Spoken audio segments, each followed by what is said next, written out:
nga sinnakola lugambo. Congratulations Gloria. Mwenna abali eyo omusajja obwedda gwe munoonya twamufunye dda. Bw'oba mbadde temunnamufuna. Naye nange enviiri zanvudde ku mutwe. Nange nkyewuunyizza. I was like, this can't happen. How did it come? How did Gloria manage to seduce this man into putting it on the hand?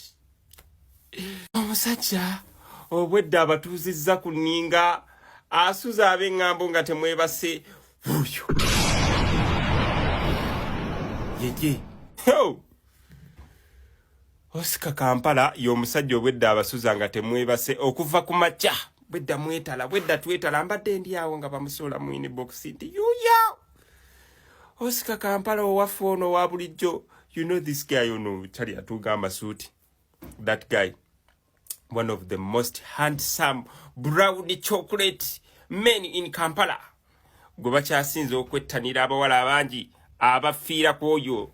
Eyasazeewo ateeke Gloria akaweta ku mukono. Nkiwa abamu amawulire gano mwagawulidde dda. Ndi mu biri ebyamu bye ndi mu kuddamu. Naye nga even me personally I was so surprised.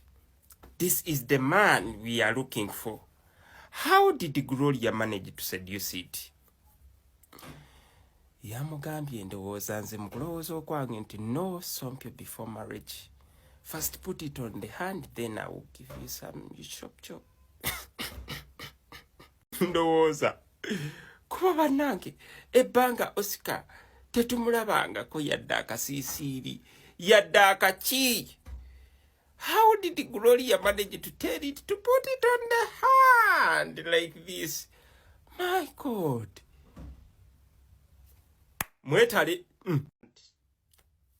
Omusajja obwedda abatuuzizza ku nninga asuza ab'eŋŋambo nga temwebase wuuyo.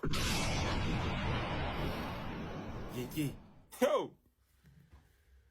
Oscar Kampala y'omusajja obwedda abasuza nga temwebase okuva ku makya. Bwedda mwetala, bwedda twetala mbadde ndi awo nga bamusola mu inbox nti yuya. Oscar Kampala owaffe ono wa bulijjo. You know this guy ono tali atuuga amasuuti. That guy. One of the most handsome brown chocolate men in Kampala. Gwe